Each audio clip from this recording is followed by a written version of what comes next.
Olá, sejam bem-vindas e bem-vindos. Esse é o primeiro episódio de podcast do módulo de Educação Financeira Pessoal. Eu sou Ana Carolina e juntos vamos abordar os principais tópicos desse percurso formativo do programa Aprender Valor. Esperamos que você, que já concluiu a formação, possa rever o conteúdo e aqueles que ainda não tiveram essa oportunidade possam aproveitar para se familiarizar. O tema desse episódio é a nossa relação com o dinheiro. E para isso, vamos ouvir dois especialistas: João Evangelista Filho, analista na Divisão de Educação Financeira do Banco Central, e Márcia Tolotti, psicóloga e consultora psicofinanceira que desde 2008 coordena a implementação de programas de educação financeira em empresas brasileiras, além de ter entre os seus livros publicados o Armadilhas do Consumo, que integra a bibliografia básica do curso de Gestão de Finanças Pessoais do Banco Central. João, afinal de contas, o que é educação financeira? Nós podemos entender que a educação financeira é um processo que busca contribuir para que o educando seja capaz de identificar o que é importante na sua vida, de forma consciente, responsável, autônoma. É um processo que tem por propósito levar a criança, o jovem, o adulto a ser capaz de estabelecer prioridades e de manter uma vida financeira equilibrada através do planejamento e do autoconhecimento. Educação financeira é aprender valor.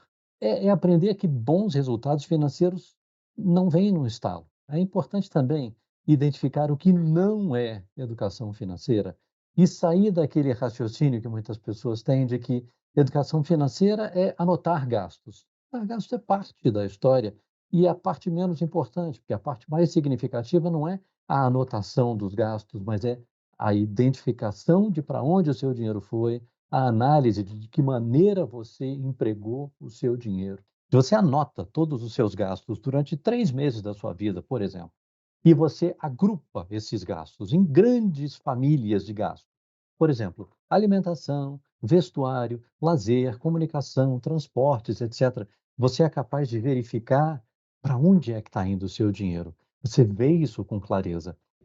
E Márcia, o que é necessário para conseguir compreender a nossa relação com o dinheiro e aquilo que de fato tem valor para nós? Quando é que nasce a nossa relação com o dinheiro? Lá na nossa infância.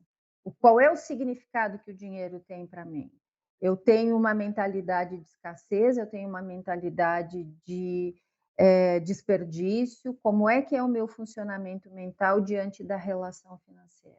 Então, o autoconhecimento para a questão financeira ou para qualquer outro relacionamento dentro das nossas vidas que a gente tem, ele é fundamental.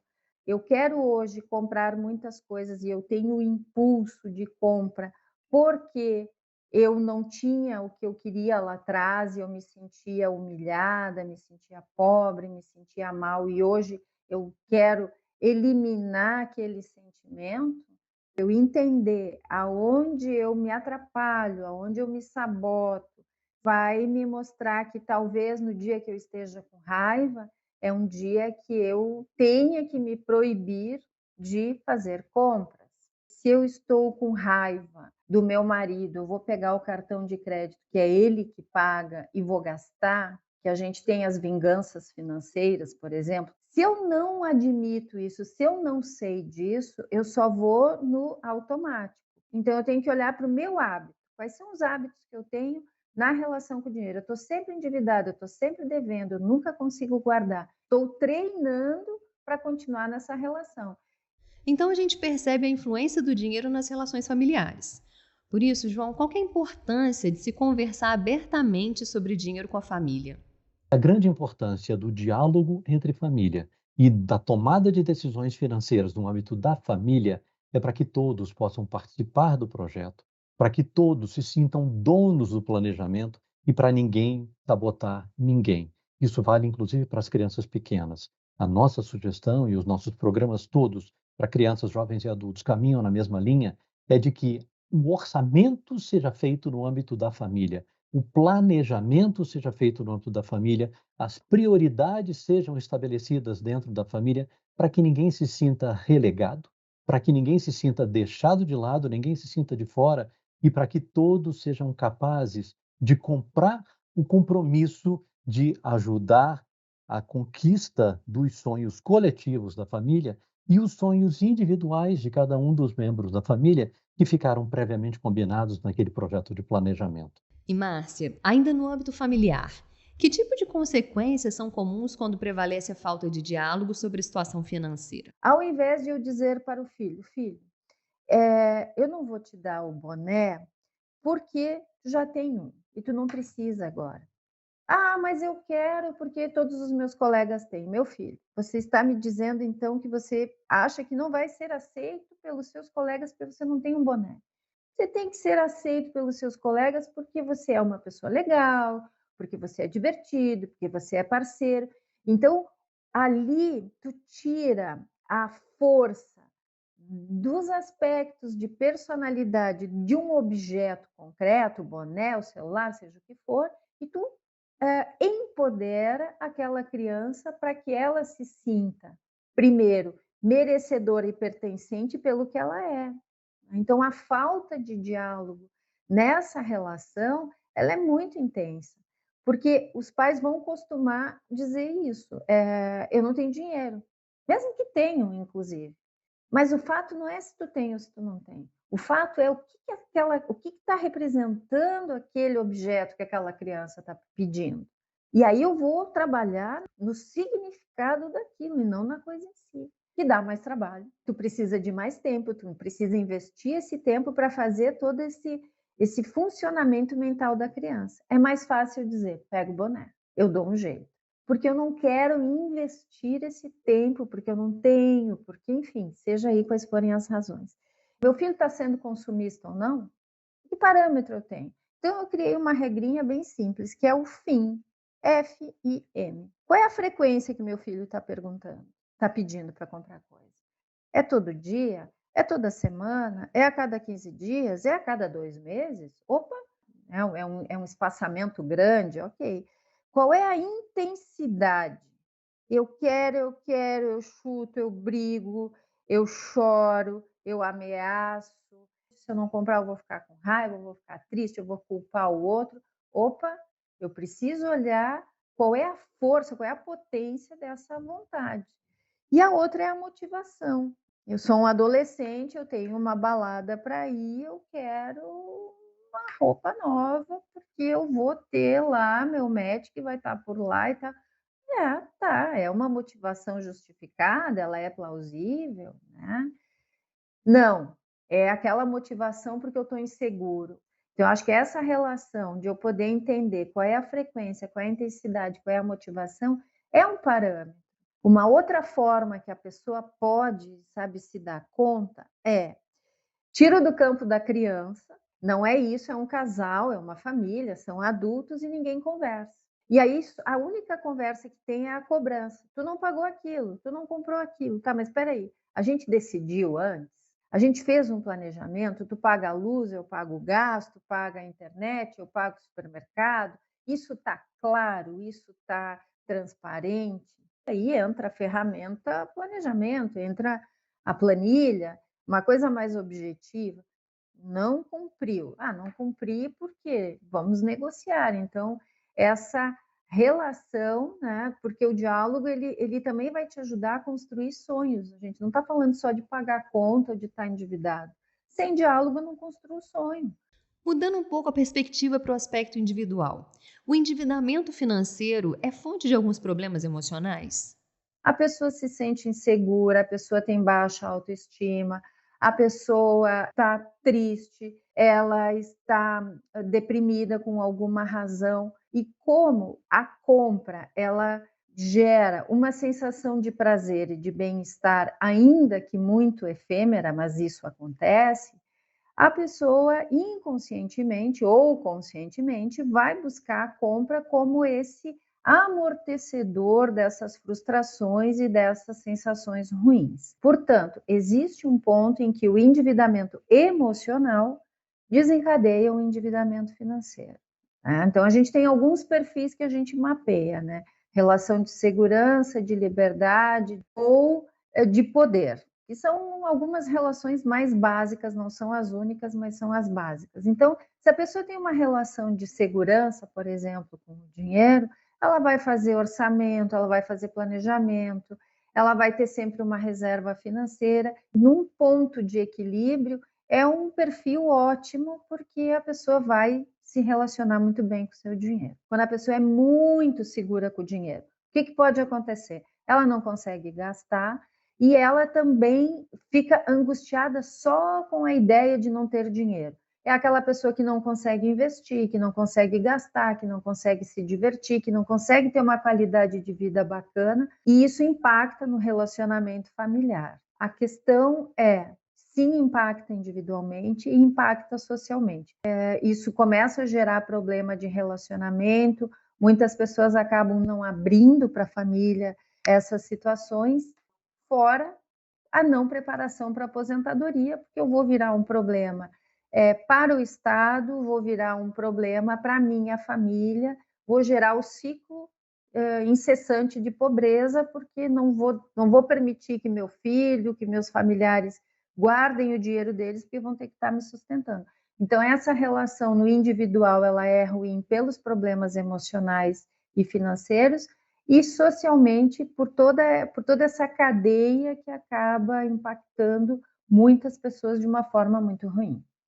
Agora, João, e quando não seguimos o combinado e caímos na tentação gastando mais do que foi planejado? O que fazer para minimizar os danos? Primeiro, o cair em tentação é algo aqui nós estamos sujeitos o tempo todo. E às vezes um pequeno deslize pode nos levar a um arrependimento sério. Agora, muita gente vai dizer até que não liga para dinheiro, que não tem tempo para cuidar dele. Gente, você trabalha 80 horas por semana, às vezes, 120 horas por semana, entre o tempo de sala de aula, o tempo de preparação de aula, o tempo de estudos, que está diretamente associado ao seu trabalho, entre o tempo de correção de materiais. Você vai me dizer que você não tem 30 minutos, 1 hora do seu tempo durante a semana, ou talvez até durante o mês, para planejar adequadamente a maneira como você vai gastar o seu dinheiro? Eu não posso crer nisso. O que existe, às vezes, é um desconhecimento. Às vezes existe um pouco de preguiça, às vezes existe um pouco de resistência, ou às vezes existe até como me lembra, assim, uma criança pequena brincando de esconde-esconde. Criança se esconde atrás de uma árvore, atrás de uma moita, mas ela não fica totalmente oculta. Está todo mundo vendo que ela está ali.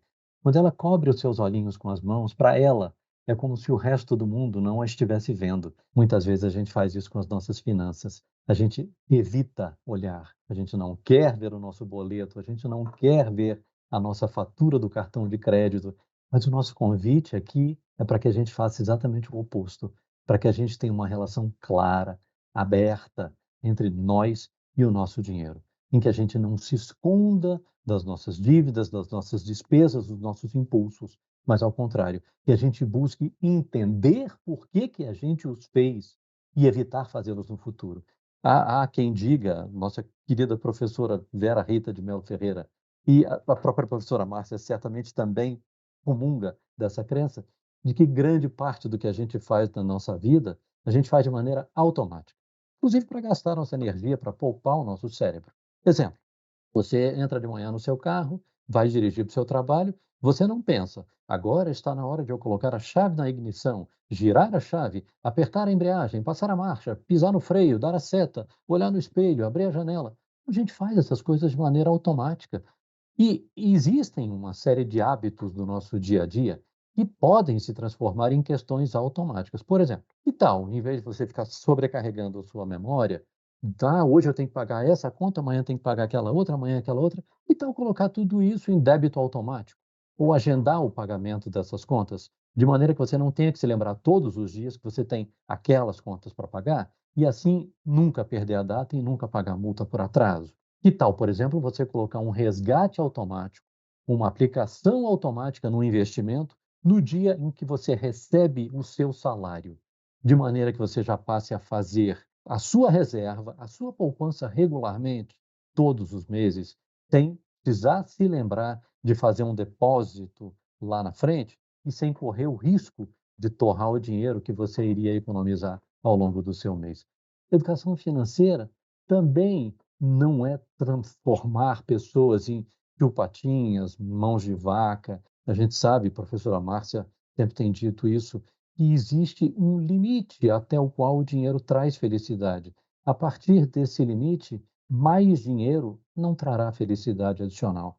Ele pode até mudar o seu padrão de vida, ele pode elevar o seu padrão de consumo, mas não é isso que a gente quer. A gente não quer transformar milionários. A gente quer transformar pessoas que tenham bem-estar, pessoas que sejam felizes. E para complementar rapidamente, dinheiro traz felicidade, sim, dinheiro traz satisfação, sim, até o ponto em que a gente já tem as nossas necessidades básicas e o nosso conforto suprido. Escola, casa, carro, transporte, lazer, enfim, estudo, né? Eu já moro com conforto, com segurança, eu já tenho lazer, eu como bem, eu tenho um bom transporte, eu já estou feliz.